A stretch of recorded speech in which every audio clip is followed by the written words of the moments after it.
जेवण झाल्यानंतर सगळेजण पुन्हा एकदा हॉलमध्ये जमते.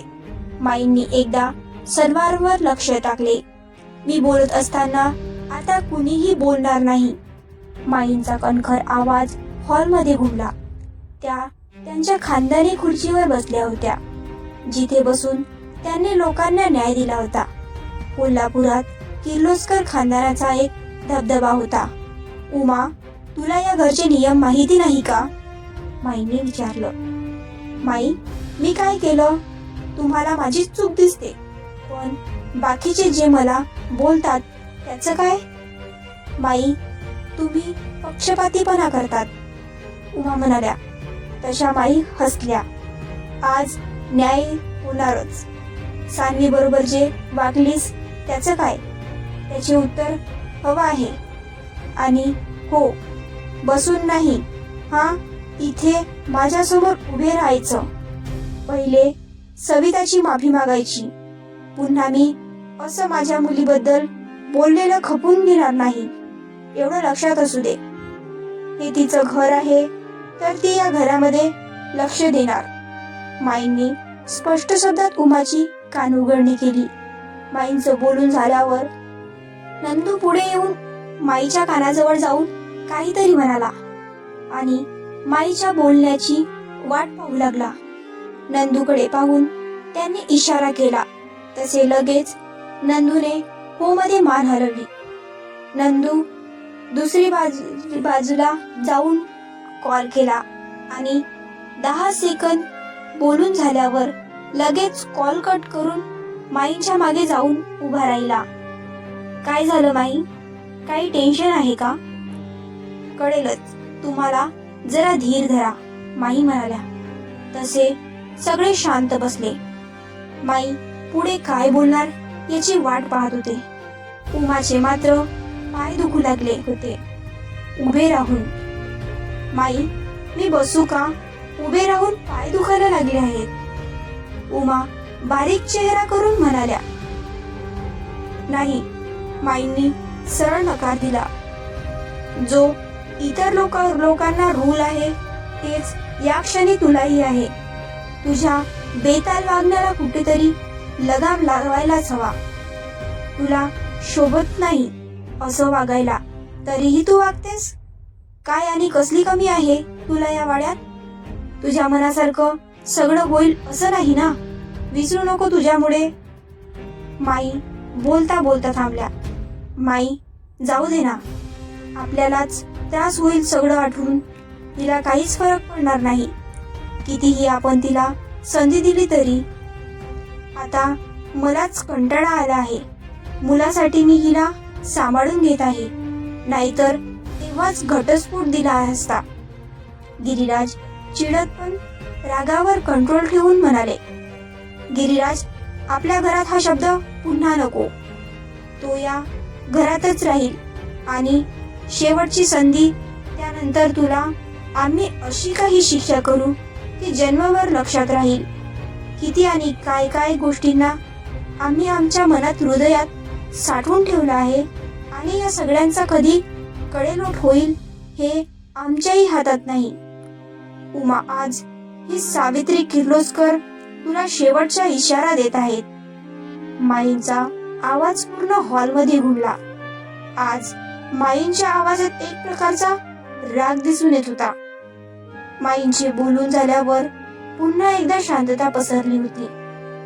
2 मिनिटांनी काही गार्ड आत आले. ते येऊन माईंच्या उजव्या बाजूला थांबले.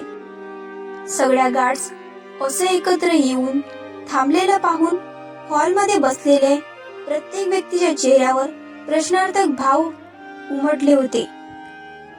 नंदू, माईंनी आवाज देताच नंदूने त्या गार्ड्सना बाजूला व्हा असं सांगितलं.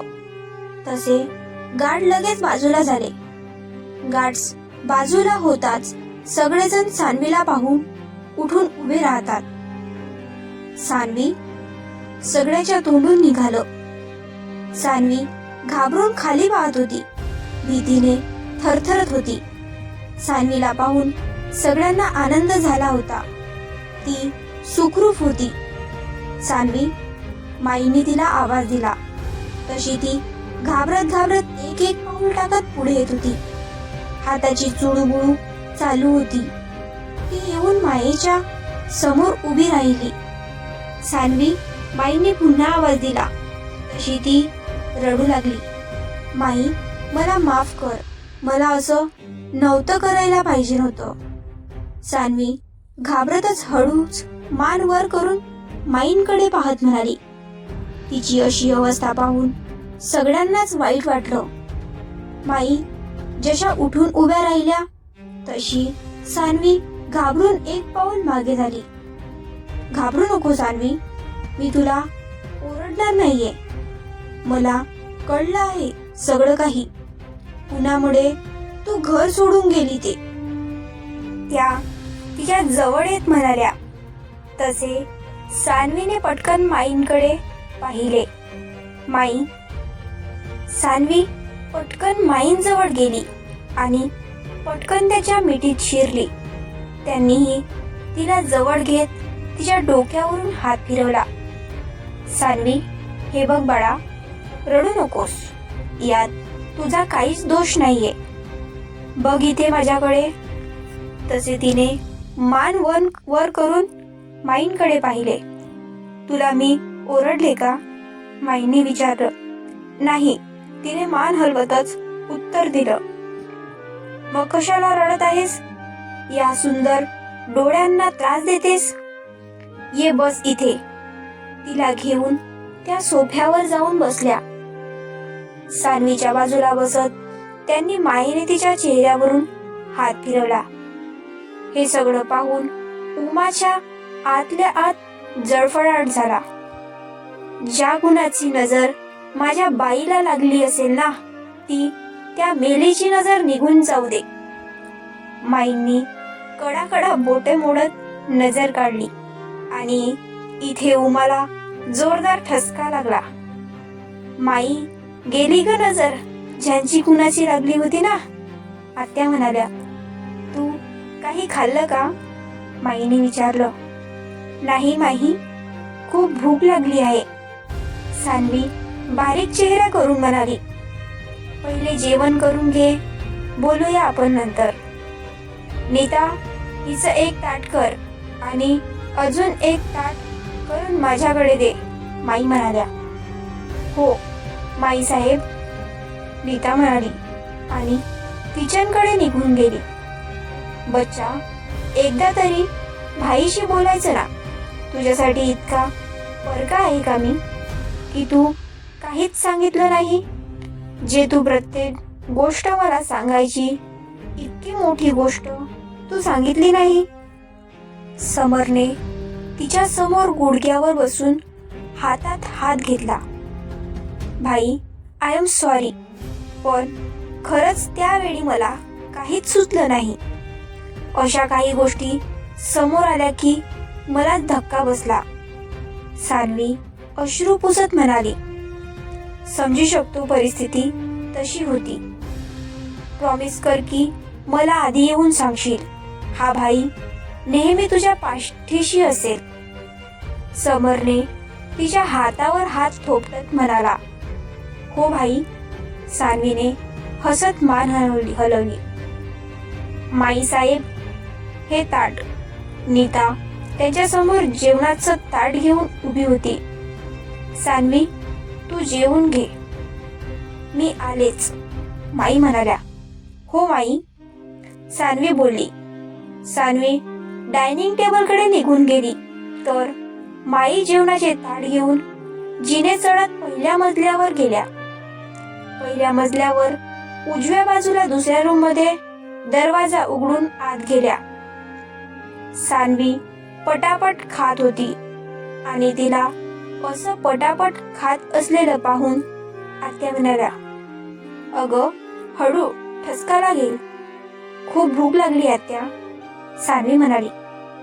सावकाश खा ना, आत्या म्हणाल्या. सान्वी, पुन्हा असं काही केलंस ना तर बघच, गिरिराज थोडे चिडून म्हणाले.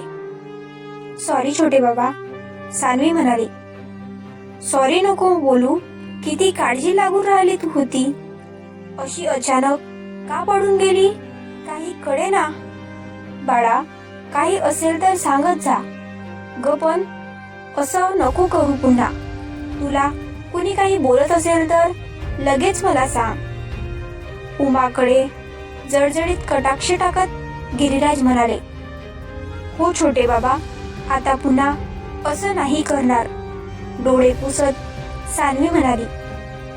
जेवताना कोणी रडतं का? डोळे पुस आधी. गिरिराज यांनी तिच्या डोक्यावरून प्रेमाने हात फिरवत म्हणाले. हो छोटे बाबा, सान्वी बोलली. सान्वीचे जेवण झालं तसे पुन्हा सगळे लिव्हिंग रूम मध्ये येऊन बसले. सान्वी, ही तुझी वहिनी, तुझ्या लाडक्या समरभाईंची बायको.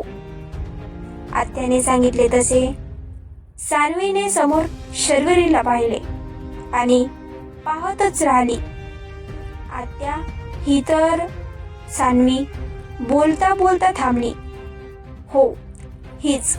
त्या दिवशी तुमच्या दोघींची धडक झाली होती. तुला निवांत सांगेन, पण आधी ओळख करून घ्या एकमेकींची, आत्या म्हणाल्या. हो आत्या, सान्वी म्हणाली.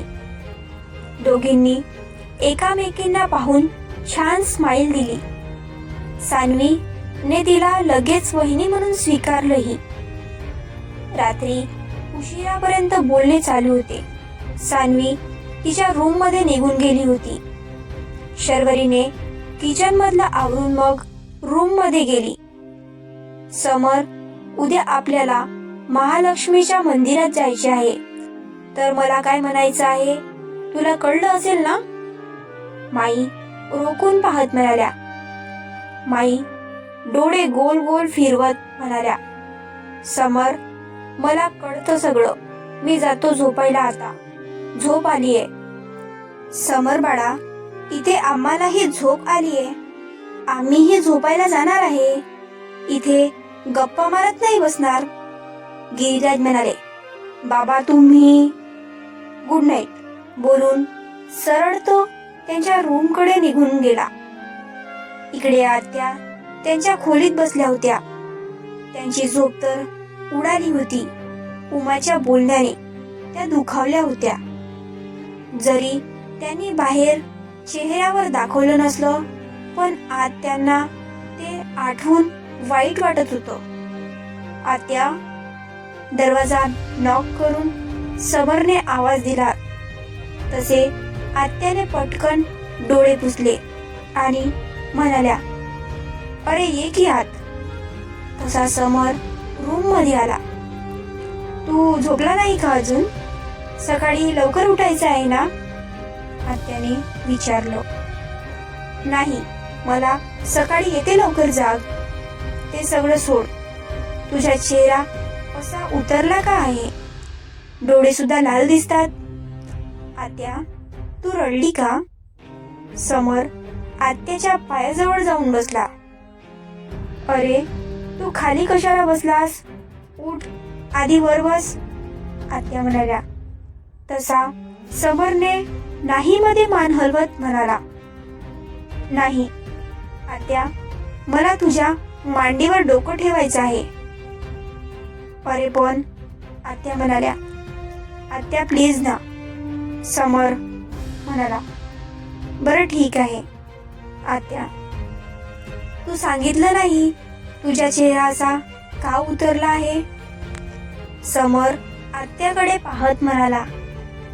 अरे काही नाही, आज ती जरा दमायला झालं ना, म्हणून चेहरा असा उतरला आहे, आत्या म्हणाल्या. आत्या, मी इतकाही लहान नाही आहे की मला समजणार नाही. आईचे बोलणे तुला मनाला लागलं आहे ना, हे कळत नाही का? तू का मनाला लावून घेत आहे? हे तुझं घर आहे, त्यामुळे तू या सगळ्या गोष्टीकडे दुर्लक्ष कर. आईचे वागणे आजकाल जरा जास्तच रूढ होत चालले आहे. ती खूप टोचून बोलते. जरा का यापुढे तिने अपमान केला ना, त्या तुझ्या मग मी विसरून जाईल की ती आई आहे. समर थोडा चिडून पण रागाने म्हणाला. नाही समर, असं नाही म्हणायचं. ती तुझी आई आहे आणि आईचा अपमान करणे योग्य नाही.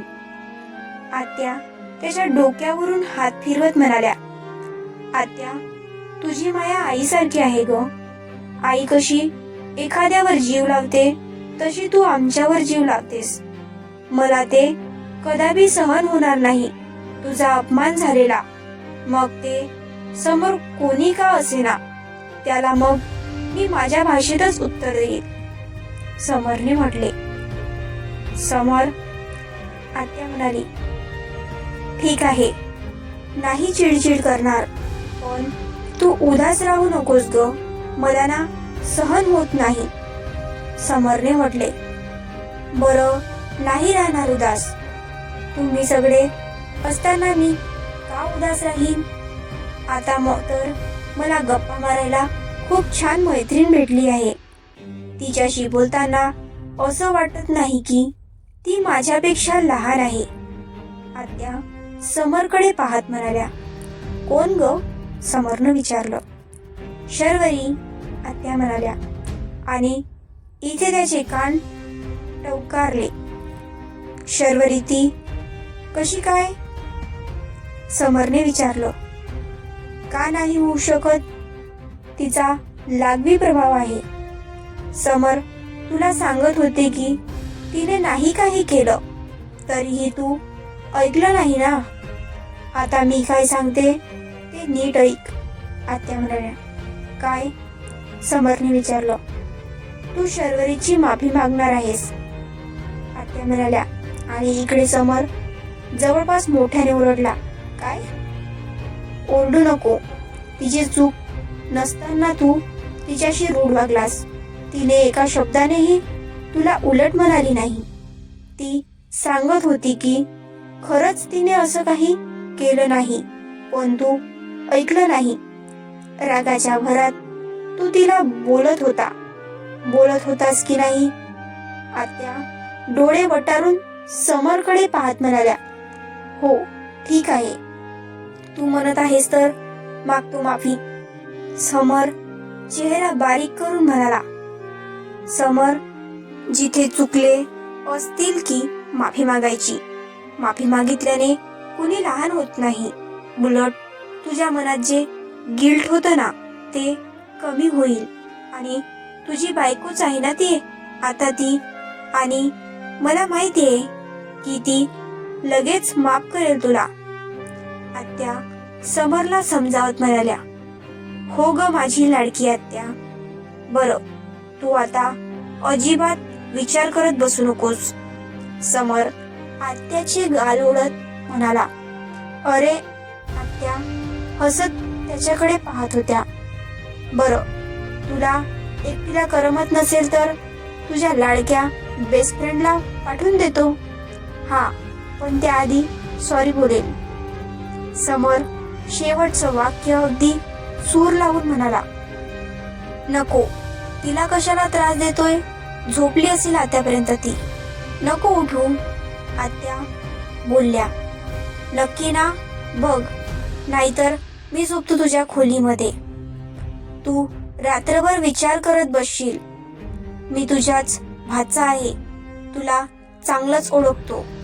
समर बारीक डोळे करून पाहत म्हणाला. नाही रे बाबा, नाही रडणार. आता जा तू. सकाळी लवकर उठून आपल्याला मंदिरात जायचे आहे, आत्या म्हणाल्या. इकडे समर रूम मध्ये आल्यावर एक नजर पूर्ण रूमवर फिरवतो, तर त्याला शर्वरी कुठेच दिसत नाही. बहुतेक बाथरूम मध्ये असेल म्हणून तो वर ड्रेसिंग रूम मध्ये निघून जातो. 5 मिनिटांनी आवरून खाली येतो, तर त्याला ती दिसलीच नाही. इतक्या वेळ तर बाथरूम मध्ये नसणार. स्वतःशीच बोलत तो बाथरूम कडे निघून गेला. 5-6 सेकंद विचार करत बाहेर उभा राहिला. आता जाऊ की नको? शक्यच नाही इतका वेळ बाथरूम मध्ये असणे. पहिले त्याने दरवाजावर नॉक केलं. आतून आवाज नाही आला. तसे त्याने दरवाजाला थोडा धक्का दिला. तर लगेच उघडला गेला. आत पाहिले तर ती आतही नव्हती. कुठे गेली ही एवढ्या रात्री? पुन्हा घर सोडून पडून तर गेली नाही ना? समोरच्या मनात विचाराची चक्र चालू झाली. समर पटकन रूम मधून बाहेर पडला. पायऱ्या उतरून तो सरळ मेन डोअर कडे जातच होता की त्याला आत्याच्या रूम मधून हसण्याचा आवाज आला. तशी त्याची पावले आत्याच्या रूम कडे वळली. शर्वरी, काय ग तू माझ्या लेकाची ऍक्टिंग करते होय? तुला जमली बरं का? आत्या हसत म्हणाल्या आणि त्यांचं लक्ष दरवाजात उभ्या असलेल्या समरकडे गेले. त्याला पाहून त्यांना अजून हसू आले. पण शर्वरीला माहित नव्हतं की तो उभा आहे. तिची पाठ होती त्याच्याकडे. समर हाताची घडी घालून दरवाजाला टेकून उभा राहिला आणि आत्याला तोंडावर बोट ठेवून शांत राहा म्हणून सांगितलं. मग काय, आत्या जेव्हा बघावं तेव्हा त्यांच्या नाकावर रागच असतो. मलाही राग येतो ना, पण काही बोलता येत नाही ना, घाबरते ना. का घाबरते तू काही खाणार आहे का तुला? आत्याने हसू कंट्रोल करत विचारले. आत्या, तुम्हीच सांगा आता. मी सांगते त्यांना कडवडून की मी काही केलं नाही, तरीही वसकून अंगावर धावून येतात. नाही, तूच केलं. स्वतःच म्हणणं खरं करतात. हातावरे करत शर्वरी समरची तक्रार आत्याकडे करत होती. असं वागतो तो. थांब, उद्या त्याची चांगलीच कान उघडणी करते. आत्या म्हणाल्या. हो आत्या, त्यांना चांगलंच ओरडा. एखादा माणूस जीव तोडून सांगत असेल तर विश्वास ठेवावा ना. शर्वरीच्या चेहऱ्यावरचे हावभाव पाहूनच त्याला हसायला आले. तिने अजून पुढे काही नको बोलायला म्हणून आत्या पटकन म्हणाल्या. अरे समर, तू कधी आलास? आत्या म्हणाल्या. इथे शर्वरीच्या चेहऱ्यावरचा रंग उडाला. घाबरून डोळे मोठे झाले. तिचा चेहरा पाहून आत्याला हसूच आले. मी तर कधीच आलो इथे. माझी किती तारीफ चालू आहे हे ऐकून कान तृप्त झाले. एक एक शब्दावर जोर देत समर खाऊ की गिळू नजरेने शर्वरीकडे पाहत म्हणाला. मी हिला रूम मध्ये शोधत होतो आणि ही इथे आहे, पण मला मगाशी दिसली नाही. खाली येताना समर शर्वरीकडे पाहत म्हणाला. तसा त्या लगेच म्हणाल्या. अरे, ती किचन मध्ये होती. मला हळदीचे दूध करून आणले. अच्छा आत्या, तू म्हणालीस होतीस ना सॉरी बोल. आता तर मी अजिबात सॉरी बोलणार नाही, समर म्हणाला.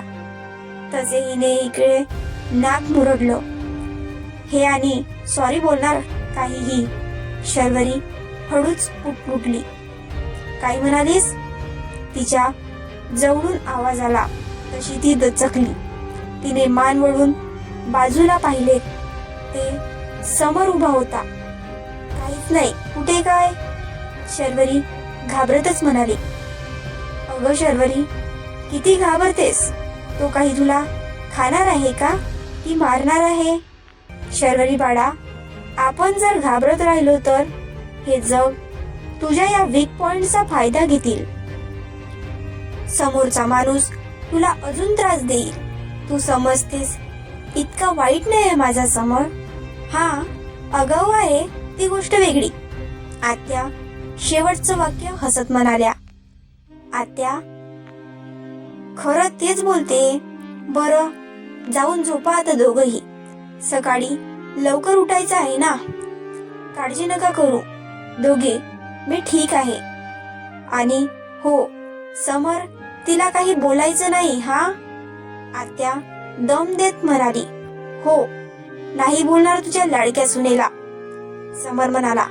दोघेही आत्याला गुड नाईट बोलून रूम मधून बाहेर पडले. ते दोघे रूम मधून बाहेर जातात. आत्या हसू लागल्या. देवा, काय होणार या दोघांचं? दोघेही नमुने आहेत, आत्या म्हणाल्या आणि त्याही लगेच बेडवर जाऊन पडल्या. तर आता बघूया समर हा शर्वरीला त्याला चिडवल्याबद्दल काय शिक्षा देते ते पाहूया आपण पुढच्या भागात. तोपर्यंत आपल्या चॅनलला सबस्क्राईब करून टाका आणि व्हिडिओला लाईक करून टाका. धन्यवाद.